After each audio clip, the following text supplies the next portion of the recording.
Selamat pagi, jumpa lagi dengan saya. Kali ini saya akan membahas soal Olimpiade Biologi tahun 2020, khususnya untuk nomor 5. Mari kita analisis terlebih dahulu soal tersebut. Soal ini mengajak kita untuk mempelajari mengenai PCR. Apa sih PCR itu?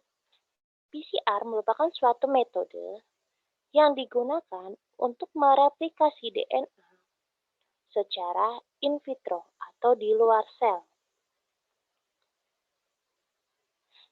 Nah, siklus PCR mengikuti prinsip replikasi in vivo. Wah, ini ada in vivo, ada in vitro. Untuk mengenalnya, mari kita bahas. Replikasi DNA secara in vitro berarti adalah proses perbanyakan DNA. Nah, di sini di luar tubuh sel atau bisa juga melalui lab atau alat. Nah, sedangkan untuk replikasi DNA secara in vivo,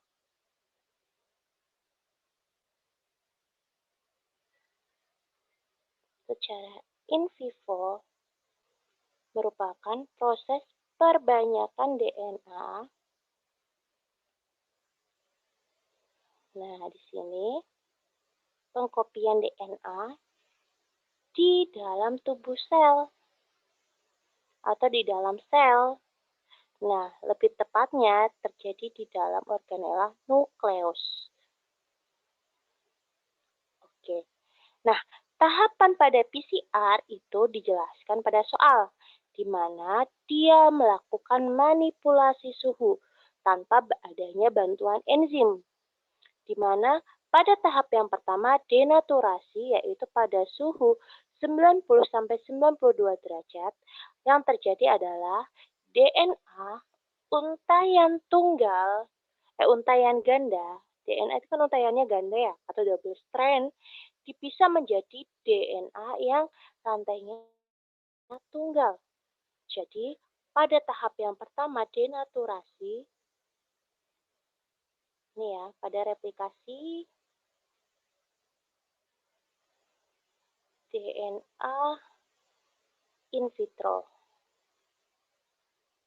atau pada metode PCR ini denaturasinya itu pada suhu 90-92 derajat Celcius. Ini yang terjadi adalah DNA yang double strand atau DNA yang rantainya ganda ini dipisah menjadi DNA yang single strand atau DNA yang rantainya tunggal. Dan jadi dua nih.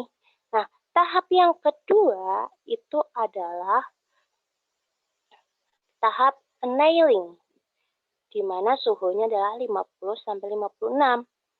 Di mana pada tahapan annealing ini yang terjadi adalah adanya perlekatan primer pada setiap DNA untayan tunggal. Nah, dari sini berarti tahap yang kedua tadi ada annealing,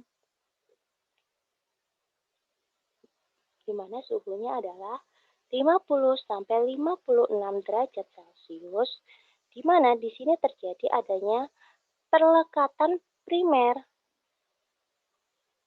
Nah, tapi primernya ini melekat pada DNA yang single strand atau disebut juga dengan DNA primer.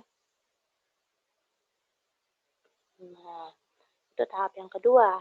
Selanjutnya, pada tahap yang ketiga di PCR yaitu adalah tahap extension atau disebut juga dengan proses pemanjangan primer melalui penambahan nukleotida dan menghasilkan DNA yang baru, di mana tadi yang primer-primer sudah terbentuk tadi akan melakukan proses pemanjangan, di mana suhu manipulasinya itu adalah 72 derajat, sehingga menghasilkan DNA untayan ganda baru. Nah, tahap yang ketiga ini adalah tahap yang terakhir, ya, pada satu siklus replikasi DNA secara in vitro atau PCR, yaitu tahap yang namanya extension,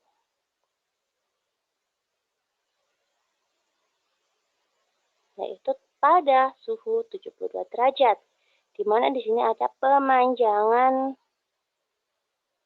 DNA primer, di mana DNA primer ini akan menjadi DNA yang baru. Apakah informasinya sama? Sama dong, DNA di-copy jadi yang sama, ibaratnya difotokopi nih jadi banyak. Yuk kita bahas yuk pernyataan A sampai D apakah benar atau salah. Sebelumnya kita bahas, maka kita harus mengenal dulu nih, apa itu perbedaan dari replikasi DNA secara in vivo, replikasi DNA secara in vitro. Nah, gambar yang saya tunjukkan ini adalah proses replikasi DNA secara in vivo. Replikasi DNA secara in vivo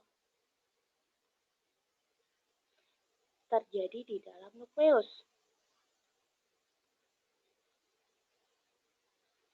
di mana replikasi DNA ini membutuhkan atau dikatalis oleh 4 enzim, yaitu yang pertama ada enzim helikase, yang kedua ada enzim primase, atau bisa disebut juga dengan topoisomerase, itu sama aja, topoisomerase. Nah, selanjutnya enzim yang ketiga itu adalah enzim DNA polimerase. Nah, selanjutnya enzim yang keempat yaitu adalah enzim ligase. Nah, yuk kita bahas satu persatu apa sih fungsi dari enzim tersebut. Helikase fungsinya adalah memisahkan atau membuka rantai DNA.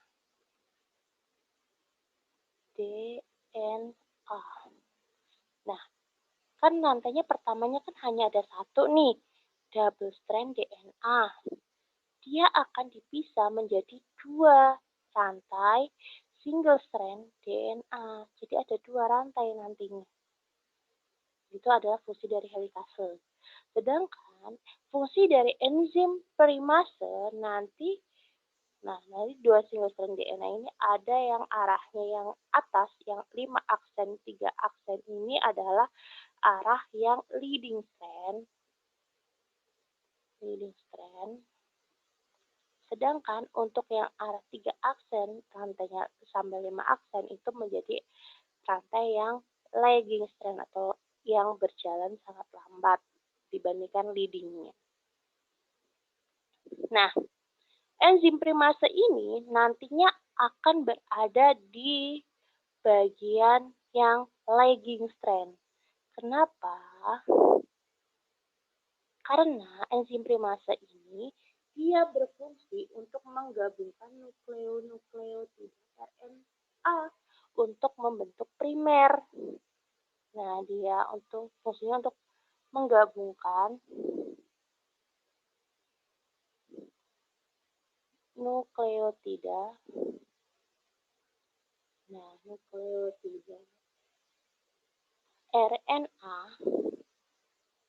Nah, dia dari RNA ini untuk menjadi primer. Untuk menjadi primer RNA. Tuh, jadi primernya itu berasal dari RNA ya. Nah, selanjutnya enzim DNA polimerase ini dia akan berada di bagian leading strand. Apa fungsinya dia di bagian leading strand? Ini, nah, dia berfungsi untuk menggabungkan nukleotida. Fungsinya untuk menggabungkan nukleotida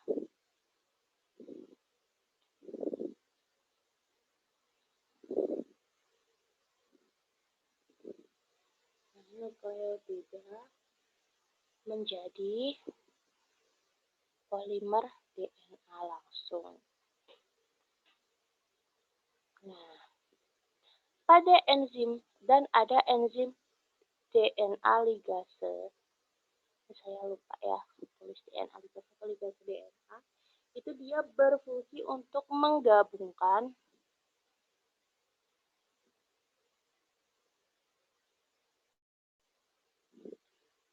fragmen Okazaki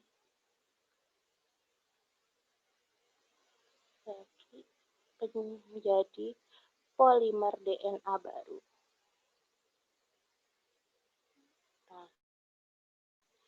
Nah, enzim ligase ini dia berada di daerah lagging strand.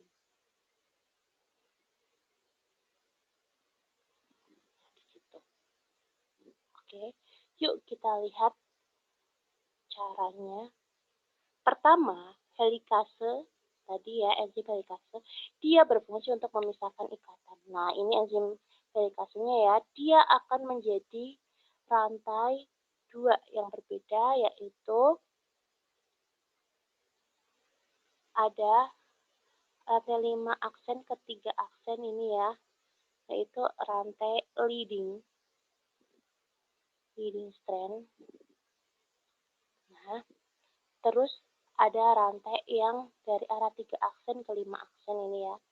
3 aksen ke 5 aksen. Nah, ini adalah rantai yang lagging strand atau yang berjalan lambat pada proses replikasi. Nah, itu adalah fungsi dari helikase. Yang kedua, replikasi DNA secara in vivo, dia butuh yang namanya protein pengikat rantai tunggal atau single strand binding protein. Nah, ini singkatannya adalah SSB. Ini nih, dia butuh yang namanya SSB. Kenapa dia butuh SSB? Karena dengan adanya SSB ini, dia membantu agar si leading strand dan lagging strand ini tidak menggabung kembali setelah dipisah oleh helikase. Gitu. Nah, selanjutnya, tahap yang ketiga, di leading strand ini akan terjadi proses pembentukan DNA polimer DNA secara terus-menerus oleh siapa? Oleh si DNA polimerase. Nah ini secara terus-menerus dibentuk polimer DNA. Nah, tetapi pada bagian yang lagging strand akan dibentuk DNA itu secara sepotong-potong, yaitu fragmen Okazaki. Karena sepotong-sepotong, otomatis butuh yang namanya primer untuk menandakan, oh ini adalah DNA baru, oh ini DNA baru. Nah, dibutuhkanlah enzim yang namanya primase atau topoisomerase. Nah, topoisomerase ini menggunakan RNA primer, akan menghasilkan RNA primer yang akan menghasilkan fragmen Okazaki atau potongan-potongan DNA baru yang nantinya digabungkan oleh si enzim ligase. Nah, menjadi satu rantai yang utuh. Gitu, oke? Nah, selanjutnya pada proses replikasi DNA secara in vitro. Ini adalah replikasi DNA secara in vitro. Atau metodenya disebut juga dengan PCR. Pada PCR dibutuhkan 3 step, yaitu denaturasi, annealing, dan extension. Nah, ini tahap yang pertama denaturasi, kedua annealing, yang ketiga adalah extension. Nah, pada PCR ini dia tidak butuh yang namanya enzim, tetapi dia terjadi yang namanya manipulasi suhu di dalam mesinnya.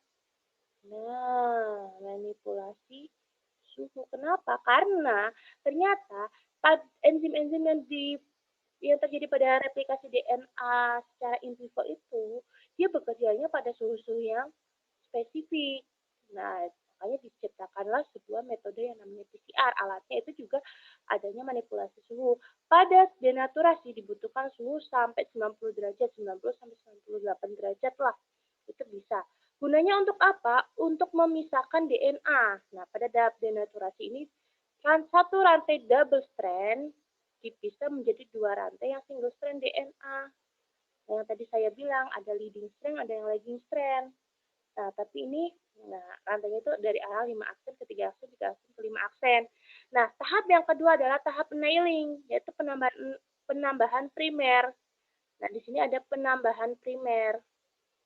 Tetapi penambahan primer ini dia berasal dari DNA. Nah, makanya disebutnya DNA primer. Nah, ini DNA primernya. Nah, selanjutnya di tahap extension dia dibutuhkan suhu antara 68 sampai 72 nih. Nah, ini di mana dia terjadi proses yang namanya pembentukan primer yang baru. Nah, tuh. Oke, perbedaannya di situ. Kita akan bahas pernyataan A, B, C, dan D apakah benar atau salah. Untuk pernyataan yang A, yuk kita highlight dulu. Pada tahap denaturasi pada PCR menggantikan fungsi enzim topoisomerase di replikasi DNA secara in vivo. Oke, kita bahas dulu nih. Enzim topoisomerase itu sama aja dengan enzim primase. Ya. Nah, sekarang kita bahas tahap pertama, denaturasi pada PCR. Yuk kita lihat, ini tahap pertama ya. Ini pada PCR. Nah, pada tahap PCR denaturasi ini dibutuhkan adalah pemanasan suhu. Nah, tahap 1 di PCR itu adalah denaturasi. Yaitu denaturasinya pada suhu dengan suhu 90 sampai 92 derajat kalau pada soal ya. Nah, dia akan terjadi apa responnya? Akan terjadi pemisahan rantai DNA. Pemisahan rantai DNA. Di mana satu rantai yang double strand DNA dia akan menjadi dua rantai single strand DNA. Nah, yuk kita lihat yang direplikasi in vivo. Pada replikasi in vivo, enzim yang memisahkan ikatan DNA ganda itu adalah helikase, bukan topoisomerase atau si primase. Kalau primase fungsinya adalah dia membentuk RNA primer. Nah, dari situ. Berarti kesimpulannya untuk pernyataan yang A itu adalah pernyataan yang salah.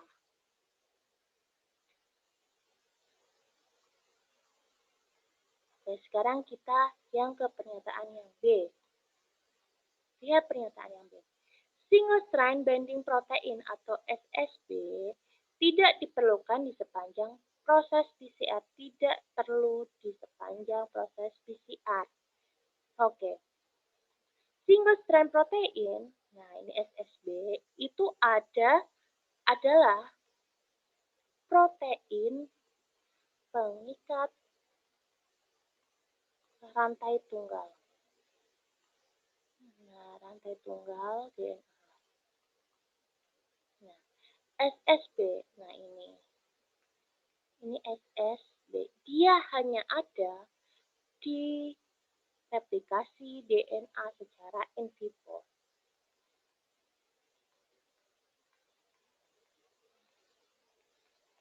Oke. Sedangkan proses ini kan digunakan untuk biar si DNA ini yang leading strand dan lagging strand ini kan tidak bergabung kembali. Sedangkan pada proses PCR, proses denaturasi ini pada suhu 90 sampai 92 derajat itu ternyata sudah cukup mampu untuk memisahkan DNA tanpa dia bisa kembali lagi rantainya. Otomatis pernyataan yang B ini adalah betul.